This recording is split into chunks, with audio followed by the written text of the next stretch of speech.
싸우면 공멸한다는 의식에서다. 보스들끼리 자주 만나 유대를 갖는다. 178cm, 100kg의 거구인 조일화는 한창 잘 나갈 때 별명이 천안곰이었습니다. 짙은 눈썹과 소뚜껑만한 주먹이 인상적입니다. 젊은 시절엔 다소 무모하고 불같은 기질로 유명했으나 나이 들어선 넉넉하고 후덕하다는 평을 듣고 있습니다. 오늘날 한국 주먹계의 유력 인사 중에 조일환만큼 거친 밑바닥 삶을 살아온 이도 드뭅니다. 조일환은 1938년 충청도 시골의 한 움막집에서 태어났습니다. 태어날 때 골격이 커 어머니가 크게 고생했다고 전해집니다. 그의 유년 시절은 가난하고 불우했습니다. 아버지는 얼굴도 보지 못했고 어머니는 8살 때 생이별했습니다. 그는 아예 아버지의 존재를 몰랐습니다. 아버지에 대해서는 일본인의 착취를 받는 소작인으로 떠돌이 생활을 하다 객지에서 병사했다는 이야기를 철들 무렵 들은 게 다입니다. 생활고를 이기지 못한 어머니는 조일환을 시골 장터에 버려두고 떠났습니다. 고아가 된 것입니다. 세상의 풍파에 홀로 맞서기엔 너무 이른 시기였습니다. 하지만 그가 거친 세상에서 자신을 지켜주는 존재는 오직 자신밖에 없다는 진리를 깨우치는 데는 오랜 시간이 걸리지 않았습니다. 거지 소년 조일환 는 사람들에게 음식을 구걸하고 밤에는 다리 밑에 들어가 가만히를 감아 새우잠을 잤습니다. 고아원에도 몇 번 들어갔지만 견디지 못하고 뛰쳐나오곤 했습니다. 6.25 사변 기간에는 미군을 상대로 구두닦기를 했습니다. 휴전이 된 후 배움의 갈망을 이기지 못해 초등학교를 기웃거리다 아이들로부터 돌팔매질을 당하고 쫓겨나기도 했습니다. 친구와 함께 서울역에서 구두를 닦다가 소매치기 조직에 걸려든 그는 매질과 착취를 견디다 못해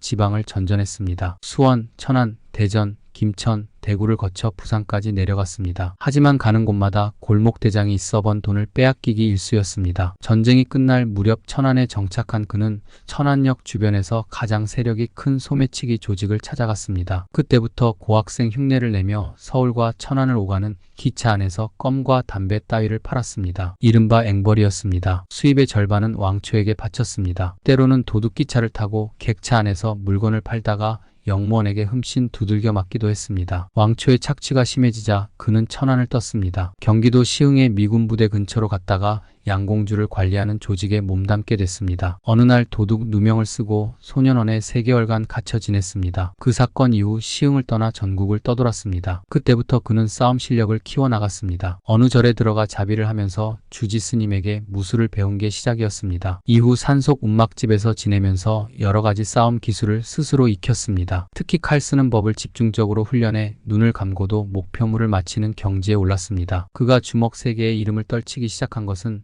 1950년 중반 그의 나이 17세 때였습니다. 당시 한국 성인 남자의 평균 신장은 160cm, 60kg이 채 안 됐습니다. 하지만 태어날 때부터 장골이었던 조일환은 키가 또래보다 머리 하나는 더 컸고 몸무게는 100kg이 넘었습니다. 천안으로 돌아온 그는 자신을 착취했던 소매치기 조직의 왕초를 찾아가 도전장을 던졌습니다. 싸움은 간단히 끝났습니다. 그의 칼솜씨에 주눅든 상대가 순순히 무릎을 꿇은 것입니다. 그때부터 그에게도 조직이 생겼습니다. 주변의 숱한 조직과 혈전을 거듭한 끝에 10대의 몸으로 천안 일대의 주먹 세계를 제패했습니다. 그 과정에서 상대 조직들로부터 테러를 당해 몇 차례 죽을 고비를 넘겼습니다. 납치당해 지하실에서 죽도록 매질을 당한 적도 있었고 야산에 끌려가 사흘 동안 뱀이 우글거리는 구덩이에 갇혀 지내기도 했습니다. 교통의 요지인 천안을 휘어잡은 그는 경부선 노선을 따라 대전, 평택, 수원, 서울 등 전국의 주요 역을 장악했습니다. 당시 그의 주먹은 샌드백을 단번에 터트릴 정도로 위력적이었습니다. 또 힘이 천하장사였습니다. 게다가 칼의 명수였습니다. 그는 늘 배에 단도 5자루를 차고 다녔고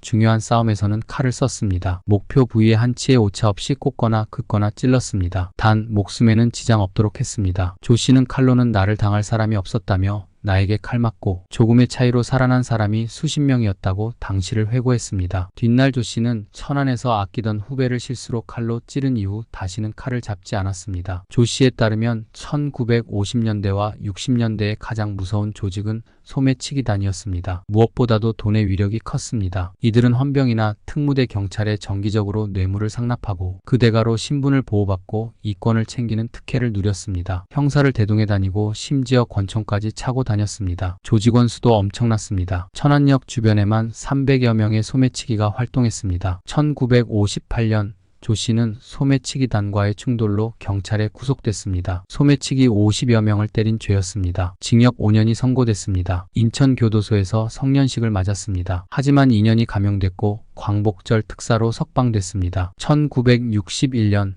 그의 주먹 인생에 전기를 맞는 사건이 발생했습니다. 바로 한국 주먹계의 최고봉인 김두한을 만난 것입니다. 당시 김두한은 정치인의 길을 걷고 있었습니다. 자유당 정권에서 3대 민의원을 지내고 있었습니다. 당시 조일환을 서울로 불러올린 사람은 인천 주먹계의 실력자이자 김두한의 오른팔인 김기룡이었습니다. 조일환을 부른 목적은 애국단 문제 때문이었습니다. 애국단은 김두한이 김종필 중앙정보부장의 권유로 만든 조직이었습니다. 그동안 힘들게 살던 김두한의 옛부 아들을 비롯해 전국의 많은 주먹이 기대를 품고 모여들었습니다. 하지만 작은 문제를 둘러싸고 내분이 빚어졌습니다. 급기야 수십 명의 주먹이 김두한의 사무실에 쳐들어와 행패를 부리는 사태까지 발생했습니다. 평소 김두한을 존경해온 조일환은 주먹들을 몰아냈습니다. 이로 인해 김두한으로부터 주먹 실력과 충성심을 인정받자 주변에 쟁쟁한 주먹들도 그를 인정하지 않을 수 없었습니다. 이후 조일환은 천안과 서울을 오가며 김두한을 보좌했습니다. 김두한은 조일환에게 협객의 길을 가르쳐줬습니다. 협객이란 한마디로 약자를 괴롭히지 않고 불의에 맞서는 의로운 주먹입니다. 또한 국가와 민족을 위해 주먹을 쓸 줄 아는 사람입니다. 김두한의 말년은 불우했습니다. 주변에 사람도 없었고 돈도 없었습니다. 주먹계에서 영향력을 잃은 지는 오래였습니다. 정계로 들어가면서 조직이 무너지고 자신을 따르던 부하들을 제대로 챙겨주지 못한 탓이었습니다. 군사 정권의 미움을 받아 2차례 구속되는 등 정치적으로 큰 타격을 받은 것도 중요한 원인이었습니다. 벌이는 사업마다 실패의 빚더미에 올라앉았고 1972년 죽기 직전까지 빚쟁이들에게 시달렸습니다. 김두한 의원과 나는 20년 나이차를 뛰어넘어 의리로 맺어진 사이였습니다. 김두한 의원은 비록 인간적 결함은 많았지만 국가관이 뚜렷한 참다운 주먹이었습니다. 이후 조일환은 천안에서 사업을 시작했습니다. 식당과 유흥업소를 차려 아내에게 맡겼고 100여 명의 후배와 더불어 경부고속도로 서울 천안 구간 공사에 참여했습니다. 이들의 숙식이 문제가 되자 조일환은 대궐 같은 집을 구해 이들과 함께 한 집에서 기거했습니다. 자연스럽게 조직의 형태를 갖추게 됐습니다. 말더듬이 어릴 적에 말을 심하게 더듬었어. 언어장애라고 하지. 거의 반벙어리 수준이었어. 사람들이 놀리더라고. 참을 수 없었지. 아마 그때부터 주먹을 쓴 것 같아. 일종의 복수심이었지. 태권도, 유도, 레슬링, 킥복싱, 합기도 등 온갖 무술도 다 익혔어. 정말 밥 먹는 시간 빼고는 운동했지. 나를 지키려고 말이야. 종로를 제패할 때 남들은 날 타고난 싸움꾼이라 말했지. 근데 지금 생각해보면 싸움꾼이라기보다 독종이었어. 반항심. 초등학교 때 이미 나를 당해낼 사람이 없었어. 2~3살 많은 형들도 내 상대가 안 됐어. 다 한 주먹에 잡아뜨렸거든. 그런데도 내 반항심은 끝이 없었어. 선생님 때문이었지. 선생님은 내가 잘못할 때마다 벌로 책 읽기를 시켰어. 더듬더듬 책을 읽는데 얼마나 부끄럽겠어. 그때 느낀 수치심과 모욕감이란 난 더 삐뚤어지기 시작했지. 그래서인지 밖에만 나가면 싸워댔어. 충남짱. 요즘 애들 흔히 짱이라는 말 쓰지? 중학교 때 이미 충남 지역을 제패했어. 일종의 주먹짱이었지. 서산은 물론 천안, 온양, 예천, 홍성, 당진 등 충남 일대 중학교를 장악해버렸지. 충남에서 잘 친다는 아이가 있으면 곧장 달려가 맞짱을 떴어. 그때 주먹 맛을 알았어. 타자가 홈런 칠 때 그 느낌이 있지. 걸렸구나 하는 거. 아마 그 느낌일 거야. 내 주먹이 상대 턱에 꽂힐 때 딱 하는 소리가 나면 백발백중 넘어갔지. 100kg이 넘는 거구도 말이야. 그렇게 충남을 완전 제패했어. 내 적수가 없었지. 서울 입성. 중2 때였어. 부모님이 날 서울로 전학시켰어. 당시 형님이 장충동에서 약국을 했는데 형님 댁에서 먹고 자며 장충중학교에 들어갔지. 한데 웬걸. 여긴 진짜 내 세상이었어. 싸울 상대가 얼마나 많아. 시골 바닥하고는 다르더구만. 물론 중학생들은 내 적수가 안 됐고 고등학생 형들이랑 붙었지. 성동공고, 덕수상고, 장충고 등 그 일대 짱들과 맞짱 떠서 다 이겼어. 내 소문이 처음으로 퍼지기 시작했어. 장충중학교 싸움 귀신이라고. 한참 재밌었는데 부모님이 다시 서산으로 부르더라고. 거기서도 싸움질 할 거면 차라리 내려오라고. 서울이 눈앞에 아른거리더라고. 서산은 재미없었어. 나보다 강한 상대가 없으니까. 내가 싸우는 이유? 정말 단순해. 최고의 주먹이 되고 싶었거든. 난 그냥 싸우는 게 좋았어. 나보다 강한 상대를 찾아 그를 눕히는 게 좋았지. 한데 서산은 얼마나 심심해. 그래서 가출을 결심했지. 고등학교 2학년 때야. 친구 6명을 데리고 무작정 서울로 향했지. 돈 30만 원 들고 종로 여관을 빌렸어. 서울 제패의 꿈을 안고 말이야. 말이야. 그때 여관비가 1200원 정도. 합숙을 하면서 몸을 만들었지. 운동은 종로 YMCA 체육관에서 했어. 당시 종로 3가는 이쁜이파 애들이 장악하고 있었지. 천궁이라는 음악다방에서 상납을 받는다는 이야기를 들었어. 우리도 행동에 들어갔지. 다방에서 이쁜이파 애들이 나타나기만을 기다렸어. 아니나 다를까 사장에게 돈을 받더니 위에 당구장으로 향하더라고. 곧바로 쫓아갔지. 우리는 죽기 아니면 살기였어. 그러니 상대가 되겠어. 한 방에 보내버렸지. 그리곤 이쁜이한테 돈을 받아 다시 천궁 주인에게 돌려줬어. 그렇게 종로 3가를 접수했고 내 소문은 입에서 입으로 전해졌어. 상납? 난 필요 없다고 했어. 종로 3가를 접수하고 때를 기다렸지. 다음 타깃은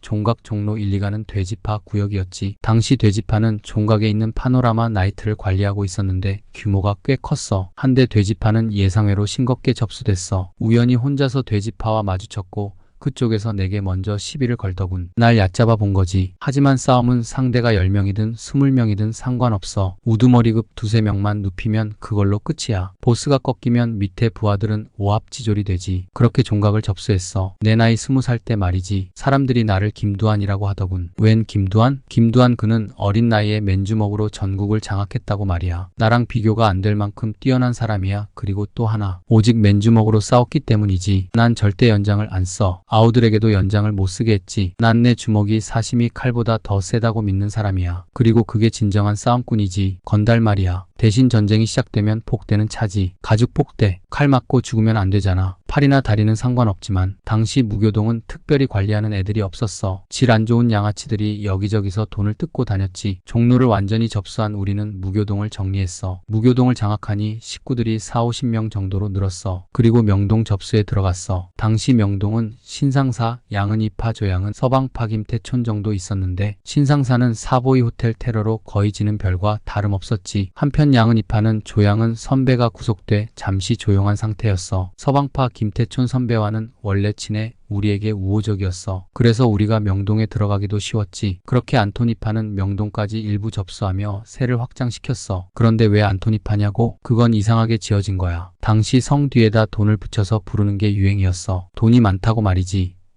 예를 들어 김돈, 팍돈 그런 식으로. 나보고는 안돈이라고 하더라. 그러다 영화 대부가 나왔어. 거기 나오는 마피아 이름 대부분이 안토니오잖아. 어느새 안돈이 안토니로 바뀌어 있더군. 우습지? 거창한 이유는 하나도 없어. 그냥 사람들이 나를 안토니라고 불렀고 그렇게 안토니파가 된 거야. 그렇게 승승장구했지. 마침 강남붐이 일었고 우리도 강남으로 진출했어. 당시 강남에는 남서울 호텔, 리버사이드, 팔레스, 호텔, 삼정호텔 등 4개가 있었는데 내가 팔레스 호텔을 장악했지. 남서울과 리버사이드는 호남 쪽 식구들이 장악했고 식구도 200명 이상으로 불어났어. 친구 6명과 서울로 올라온 게 엊그제 같은데 어느새 안토니파가 전국구 조직으로 변해 있더군. 주먹들의 세계는 단순해. 패자는 말없이 물러난다. 바로 그거야. 장악을 했다는 것은 쉽게 말하면 세력 다툼을 해서 주먹 강한 사람이 그 지역을 갖는 거야. 그렇게 세력을 확장하는 거야. 물론 세력이 커질수록 견제도 많이 받아. 아마 전국 조폭 보스 중 대부분은 불법 총기 가지고 있을 거야. 테러에 대비하려고. 나도 항상 총을 머리맡에 대고 잠들었으니까. 물론 경찰서에 신고하고 다 반납했어. 한 번은 야쿠자랑 붙은 적이 있어. 아마 대한민국 건달 중에 야쿠자와 맞짱 뜬 사람은 나밖에 없지. 아는 마담의 소개로 야쿠자인 야마구치 구미 식구들을 만난 적이 있어. 안토니파가 잘 나갔으니 우리를 이용해 한국에서 사업을 하려는 목적이었지. 무슨 사업? 마약을 국내에 풀자는 거야. 미쳤어? 마약을 풀게. 난 단 한 번도 뽕에 손댄 적이 없어. 남들은 나를 건달이라고 하겠지만 그래도 나는 이 세계에서 정도를 걸었어. 그래서 단호히 거절했지. 건방지다고 내게 시비를 거는 거야. 그래서 아주 아작을 내줬지. 그리고 시비 건 놈 손가락을 잘라버렸어. 다른 야쿠자가 보는 앞에서. 한데 되려 야쿠자들이 이 안상민의 강한 기백에 매료된 거야. 천년에 한 번 나올까 말까 한 제대로 된 주먹이라고 높이 평가했지. 정말 밤의 황제였어. 당시 내 자동차가 3대였지. 1호차가 GM 올즈모빌 방탄차였어. 우리나라에 방탄차 탄 사람은 대통령하고 나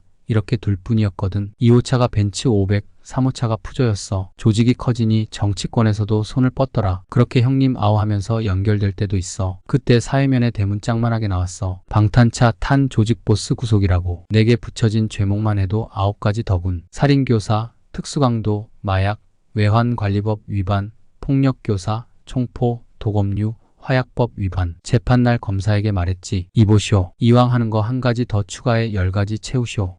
그랬더니 공갈 협박이라는 죄목이 하나 더 추가돼서 10가지 죄목으로 사형을 선고받았어. 황당하더군. 내 아우들은 모두 15년에서 10년 이상 받았지. 일단 사람은 살려야 되겠더라고. 당시 가진 돈이 한 30억쯤 됐었어. 모두 풀었지. 나와 내 아우들 재판하는 데 있는 돈 다 풀었어. 그런데 세상이 참 웃기지. 사형이 결국 5년으로 깎이더라. 10가지 구형이 다 빠지면서 우리나라 참 썩었지? 난 말이지 사실 이 세계가 나쁜 일인지 몰랐어. 내가 어디 서민을 괴롭혔나? 난 절대 나보다 힘없는 사람을 괴롭히지 않았어. 약자한테는 한없이 약했고 강자한테는 한없이 강했던 게 이 안상민이야. 단지 우리끼리 치고받고 싸웠을 뿐이었는데 어느 날 우리 보고 사회학이라 하더라고. 하지만 정말 사회학은 정치하는 사람들 아닌가? 온 국민을 도탄에 빠지게 하고 분노케 하잖아. 97년이지. 팔레스 호텔에서 은퇴식을 가졌어. 은퇴식하는 보스 봤어? 사실 그냥 내 생일날 조직원들 불러놓고 이제 이 생활 그만 접겠다고 말한 거야. 그간 10여 년 동안 교도소를 들락거렸지만 여전히 나는 손을 씻지 못했지. 하지만 결국 이제 와 느낀 건 환멸뿐이었어. 의리는 사라진 지 오래고 배신이 난무했지. 회의감이 들더라. 나는 적어도 사나이 의리 하나로 살았는데, 먹과 낭만을 알았는데 어느새 주먹 세계는 주먹보다 연장에 앞서는 피비린내 나는 곳으로 변했더군. 하지만 무엇보다 손을 씻게 된 계기는 내 사랑하는 아내 때문이야. 안상민은 깜짝 놀랐다. 그 사내는 바로 종각과 종로 이가를 주름잡고 있었던 돼지파의 두목, 돼지였기 때문이었다. 이 지역을 집어삼키기 위해 호시탐탐 노리고 있었던 안상민은 돼지를 몇 번 멀찌감치서 본 적이 있었지만 이렇게 가까이 맞부딪힌 것은 처음이었다. 돼지는 30명 정도의 아우들을 거느리고 있었다. 안상민은 일이 꼬이고 있음을 직감했다. 하지만 피할 수 있는 상황은 결코 아니었다. 이 자리는 피해서는 안 되는 자리였다. 나 서산 촌놈 안상민이다. 상민은 상대를 기죽게 만드는 여유 있는 웃음을 띄우며 말했다. 뭐라고? 돼지파의 돼지가 어이없다는 표정으로 되물었다. 아무도 종로에서 그에게 그런 식으로 말해온 적이 없었기 때문이었다. 상대는 한 명이었고 자기는 그래도 쟁쟁한 동생들과 같이 있지 않은가. 돼지는 상대가 하룻강아지거나 아주 센 놈임에 틀림없다고 생각했다. 대단한 담력을 가진 놈, 그놈이 안상민이었다. 돼지파 두목돼지는 안상민의 너무나 당당한 모습에 잠깐 의심에 쌓여 주변을 둘러봤지만 안상민과 한패거리라고 생각되는 사람들은 아무데도 없었다. 결국 여자 앞에서 객기를 부리다가 한 대 주워 터지고는 살려달라고 바지가랑이를 붙잡을 놈으로 보았다. 그래서 평소 같으면 돼지파 아래 동생들을 시켜 적당히 혼 좀 내주라고 했겠지만 오늘은 두목돼지가 직접 뛰어나간 것이다. 그러나 싸움에 있어서 흥분하면 위기를 불러오는 법이다. 돼지는 그렇게 육중한 몸을 안상민에게 날렸다. 돼지의 주먹과 발이 무서운 기세로 안상민에게 날아들었다. 안상민은 순간적으로 판단했다. 저것을 막았다간 나는 제압당할 것이다. 상대방의 공격 중에 막아야 할 것이 있고 피해야 할 것이 있는 법이다. 가장 좋은 공격은 피하면서 동시에 공격하는 것이다. 안상민은 생각을 정하자 돼지의 발이 정확히 가슴으로 오는 것을 확인하면서 동시에 무릎을 세워 돼지의 명치를 가격했다. 돼지는 한 방에 나가 떨어져 축 늘어진다.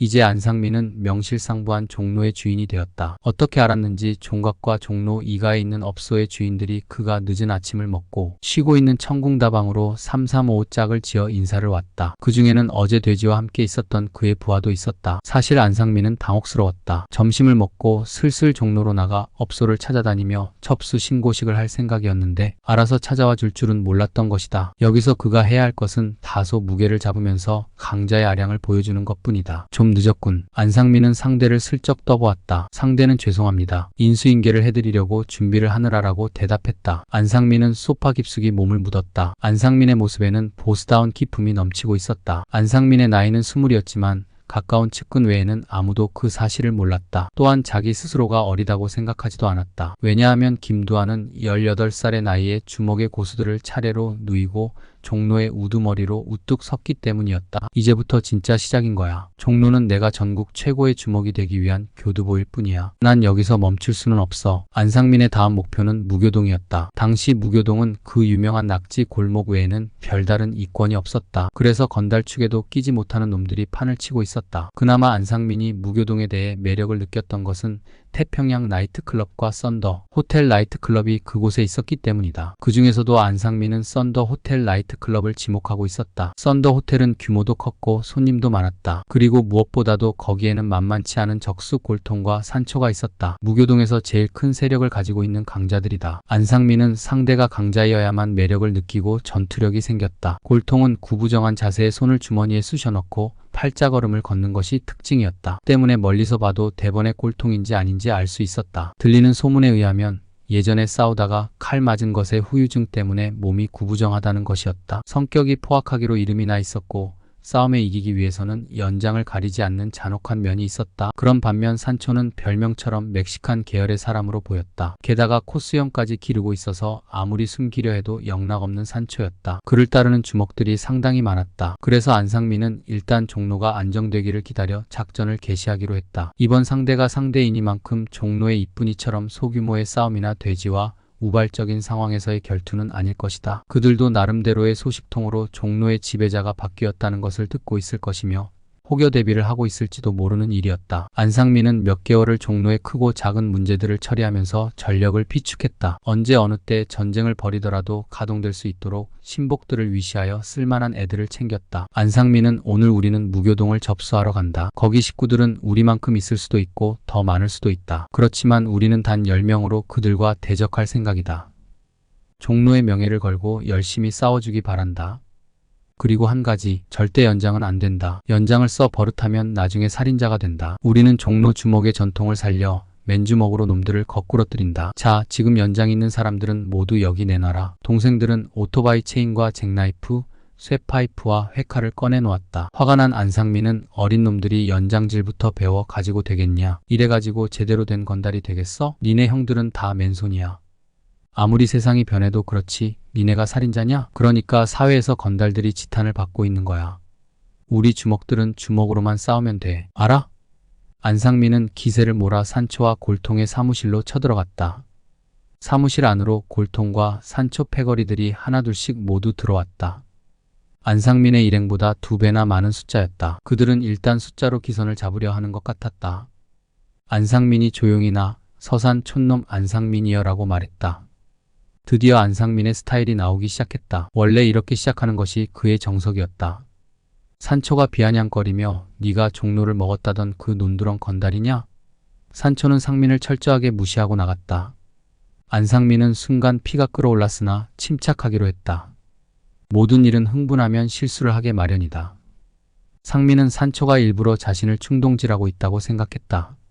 그래, 논두렁이다. 논두렁이 종로를 다 먹고 그것도 모자라서 무교동까지 진출했다. 산초가 책상에서 몸을 일으켰다. 산초는 안상민의 키보다 10cm는 더 커 보였고 체격도 훨씬 좋았다. 산초는 양손에 칼을 쥐고 달려들었다. 상민은 산초를 주시했다. 언제나 그렇지만 칼든 자와 상대하는 것은 시간을 끌수록 불리하다. 상민은 생각했다. 한 방이다. 한 방에 잡지 못하면 잡힌다. 상민의 부하들은 그를 이상하게 생각했다.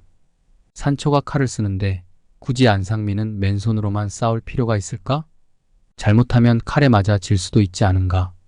그러나 그런 생각도 상민과 산초의 긴장된 움직임 속에 사라져 버렸다. 상민은 상대가 칼잡이라는 것이 장점이자 단점이라고 생각했다. 결국 산초는 찌르고 베는 것 외에는 할 수 있는 것이 없을 것이다. 그리고 온 신경이 칼에 가 있을 것이다. 안상민은 오른발 앞차기로 산초의 명치를 노렸다. 순간 산초가 움찔하면서 반사적으로 양손의 칼로 발을 막았다. 그러나 그것은 상민의 노림수였다. 산초의 반응이 느껴짐과 동시에 오른발을 당겨 땅을 디듬과 동시에 산초의 턱을 정확하게 갈겨버렸다. 산초는 생각지도 못한 상민의 솜씨에 자세를 무너뜨리며 비틀거렸다. 상민은 여세를 몰아 비틀거리는 산초의 옆구리에 강력한 옆차기를 꽂았다. 으드득 하고 갈비뼈가 부러지는 소리가 들리며 산초가 저만치 날아가 떨어졌다. 천천히 쓰러진 산초에게 다가간 상민이 산초의 목을대를 노리고 발을 들었다. 순간 겨우 눈을 뜬 산초가 기겁을 하더니 다급하게 비명을 질렀다. 산초는 전의를 상실하고 발악하듯 소리를 지른 것이다. 그렇게 무교동의 몇 호텔과 나이트클럽을 장악했다.